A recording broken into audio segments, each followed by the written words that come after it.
The Commanders, the only team in the league that just uses their holder to punt because they don't want to carry a punter because it would be a waste of a roster spot. So they just have their holder every now and then punt. And look what the guy did. The athlete stepped up in a pinch, looked like a punter, looked like a real punter. Except he used his left foot, but he looked like a punter. By the way, the NFC Championship game is going to air right here on 106.7 The Fan. How awesome is that? That is cool, my friend. Ian Eagle on the call. Sorry about Kurt Warner alongside in the booth. Little Westwood One broadcast. Ross Tucker on the sideline. Let's welcome on to the show. Sports on the sports station. On the Rude Guest Sports. No, Hotline. That's what I'm looking for. Tress Way, friends. That's Tress Way's music. The People's Holder. The People's Holder. The longest tenured member of the Commanders organization. Hello, Tressler. What's up, guys? I appreciate that, man. What an intro. I've never actually listened to a punt highlight. I don't mean to brag, but I've watched a couple of my own, but I've never listened to my own. So that was tasty. I appreciate that. That was a bomb, by the way. Yeah, go ahead and kick a bomb, buddy. I guess when you only punt once every few leg weeks, is fresh. You get rested. Yeah, Cliff came up to me after the game. We're all celebrating in the locker room, and he apologized that I did have to go out and punt. That's a true story. He came up and apologized to me. I told him it's okay. Like I'm still ready in case it happens. But that apology goes a long way, so no big deal. You know what I was thinking about a couple nights ago? Might have been right after Washington beat Detroit in the divisional round, which was pretty cool. It was neat, yeah. I was thinking about how funny it would be, Tress, right now, knowing what we know, seeing what we've seen, if Jaden Daniels was wearing like number 11 or something, and you were standing in there in the locker room, and you're like in the back of your mind, like, oh my God, I should have given this guy 5. Like this is the guy, this guy, I didn't give him 5. And like, we're all like, oh my God, Tress. Don't you remember that? You did, like, he wanted 5 and you didn't give it to him. That guy. How funny would that be? Yeah, I think obviously this dude's pretty special, and I don't know if you could technically do this within the organization, but there's a chance, after as little as we have punted and how great he is, I just might have been removed from number 5, and it would have been like a public apology, and right. So yeah, I'm glad it all went down the way it did. What would it take? Legit question here, for you to walk up to him and go, "Hey, can I get that number back?" Ooh, I like that. Like, what would it take? Oh, all right, over the years, I mean, do you not think I would do that for just like a crisp high five or a nice $20 bill with your autograph on it? I'll do it tomorrow. If like a good bid, I think you would do it. Make sure someone like, hey, man, here's the deal. After we finish the Super Bowl run, I mean, this is just awesome. Let's go ahead and get our rings. But then, start next year. I hate to be that guy, but I'm going to need to get 5 back. I'm going to need to get that back. Seriously, you have to film this because it'd be hysterical, and do it candid camera style and just see, because I've never even seen him phased in any way. Like, I think he's the kind of guy that if he's like walking into the grocery store and you almost run over him, instead of like what I would do or a normal person would be like, what the hell? And like throw their hands up. He would like kind of cock his head to the side and be like, really, man? I'm walking here. And then he would like keep walking. Or he'd do like a 6-spin move. He'd do like a 6-spin move, or maybe, jump over him at the last second. He would do, I'm not saying that you guys are completely different athletes, GP, but I think he'd do something a little bit more. Yeah, he would do something a little more special. But think about this. I wouldn't have gotten all bent up and discombobulated at the end of that 46-yard run against the Panthers, because I wouldn't have made it to 46 yards. You see, it's a chicken or the egg thing. No, I got you. I think that logic's airtight, but still, I think there's a little bit of difference in athleticism. That's all. That's just, we can argue that, but yeah, he's a special human, special football player. Tress, you're gonna get to not punt in the NFC Championship game. The NFC Championship game. I was wanting to ask you. I understand you got a whole groove, and I mean the season is rolling. But I think one of the things that was cracking me up today when you were texting me is that any response I had, you would just respond with one word, and the one word was sexy. And I was like, "Are you bringing sexy back?" Like I haven't. Did I don't say think sexy? I think you did. Everything. I was just like, "Yeah, man, sounds good, sexy." Hey, we're gonna hop on maybe 3:30. Will that work? Yeah, that's cool. Sexy. I was like, all right, well, sweet. I'm feeling it. Let's do it. I did say that. Yeah. That is but weird. Anyways, I say that to say you got to chuckle out of me whatever you said. Are you ready to, parentheses, not punt in the NFC Championship game? And so that was, I got a good kick out of that. Well, thank you. So I think this is what happened, Danny. Mm-hmm. So I have this thing sometimes where, like, when Danny or someone will say something that's great or awesome, I'll say, like, oh, sexual. Or so, you're just whatever. But not in a harassing kind of way. For everybody, in a way where anyone should report it to HR or I should be canceled. So I thought it would be super weird if you were like, gonna be good, dude. And then I said sexual. So I changed it to sexy. But you're not in on the lingo. The whole thing. It's a whole thing. I understand why it would be tough. But the point of the dude's story is Tress, NFC Championship. NFC Championship game, dude. I mean, dude. So we go play Tampa. We win the Tampa game. And I just had some family there, had some close buddies there, and I'm just standing at the middle of the field. I'm just like, we're not done playing ball. Like, all right, we're going to come back and go play another week. And then we go into Detroit, and in that fourth quarter, and freaking Mikey and the picks and all this stuff. And then in the fourth quarter, we're sitting there up 2 scores, 5 minutes left in the game. And I'm just sitting there and I'm going, holy crap, here we go. We're going to play some more ball. Like, this is just, dude, this is the bomb. Like, this is just, yep, we got another week. Let's just go play ball. So, Tress, like, you've got you've got more time to think than everybody else, pretty much, right? Like, everybody else is like, it's going so fast, and it's like when you're called upon, you go to your gig. So you've got time to let your mind wander. Has it wandered at all to some of the bad times?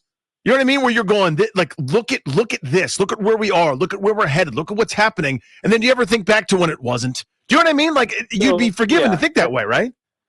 That is a fair question, and to be honest with you, like, from the outside looking in, and especially just being in the area, and with like getting to know the fan base more and more over the years, I completely understand. And even the times that we have not had great seasons, and it's kind of been a mess here and there.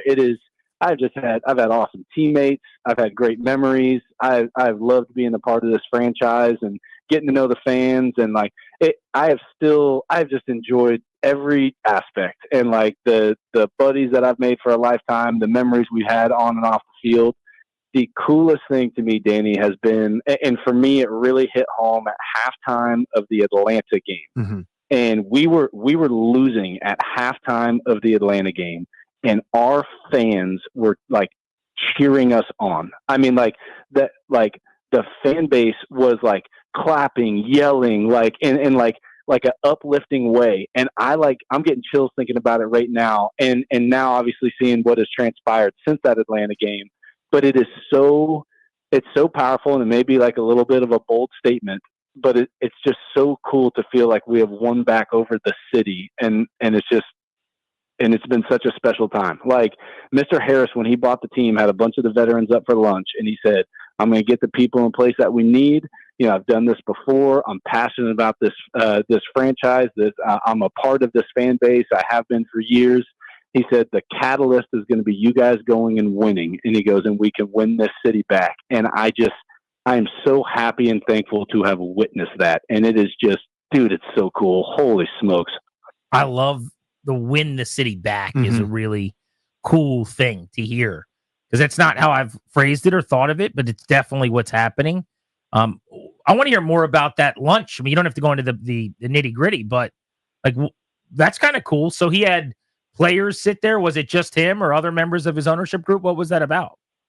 Yeah, it was him and Mr. Rails. They had us in, and it was all personal things. Like they just he wanted to get to know us, wanted to hear a little bit about our families, and then he wanted to talk about really kind of his, hey, these are my next 24, 36 months. This is what I'm kind of eyeballing. This is the things that I'm going to handle off of the field, and I'm going to get the people in place so that you guys can just be all gas and lean into the field. And he's just so humble, so approachable.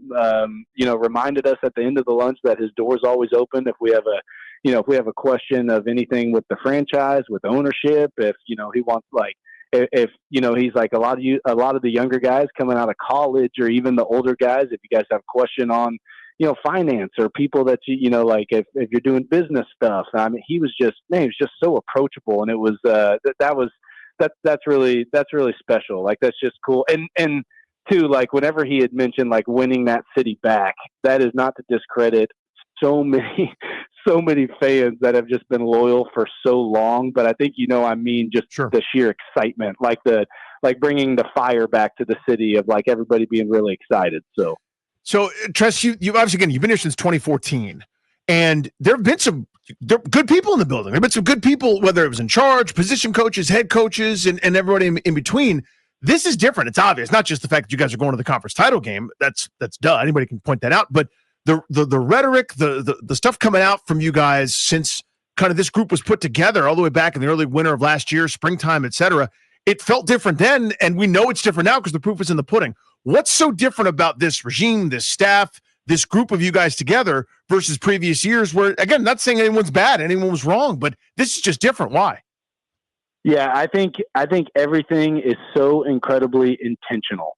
There was actually one day I was driving in the facility or driving home from the facility, and I was listening to you guys, and it was either you or GP had said, since AP came in, since Adam Peters came in, and the free agents and the draft picks and everything like that, everything at minimum has been a base hit. And it's been like there's been some home runs out there. You've got your doubles, your triples, but everything has been a hit.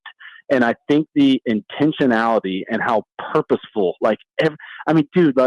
I'm obviously one of the old dudes in the locker room, and I have a locker at the end of the locker room, and you look out and you have the franchise quarterback who is unfreaking believable to watch play the game of football.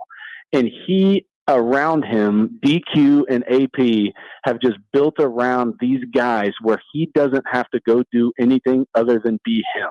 He's still like watching him and Bobby Wagner argue over who the best NBA players are, and like everybody, teasing him because he's young and he's got this opinions on music, and like then you got Zach Ertz and Eckler and myself and Terry. Like it is just this inclusive, fun environment, and I cannot speak enough about how special DQ is at bringing grown men together and giving them a clear picture of what it's going to be like. Dude, we went into Detroit, okay, and nobody and I hope this gives you guys peace.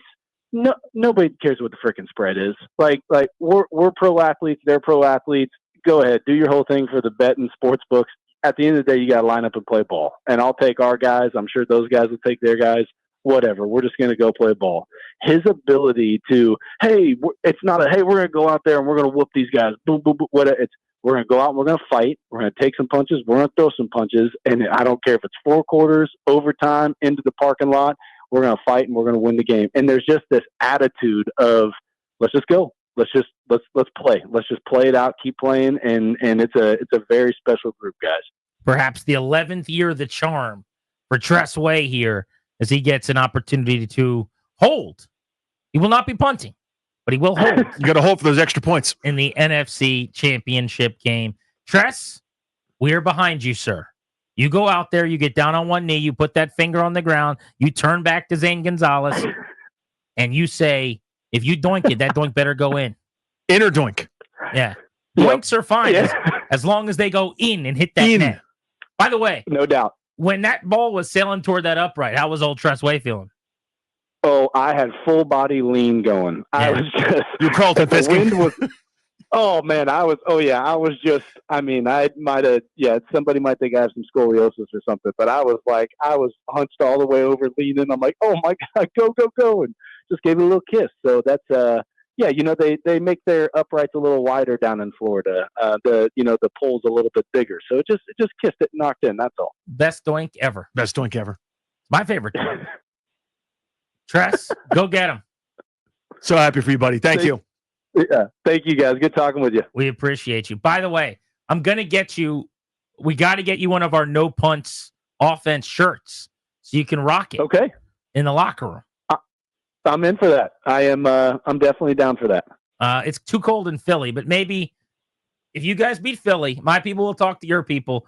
Maybe we could get the video on the pregame show 3 hours early of Tress out on the field in the No Punts offense shirt that we've got. I would love the crap out of that. Sign me up, man. All right, let's do this. Oh, man. Love it, dude. Go get him, Tress. Thank you, buddy. All right, see you guys. That's our pal, Tress Way. Nobody better than him. Love that guy.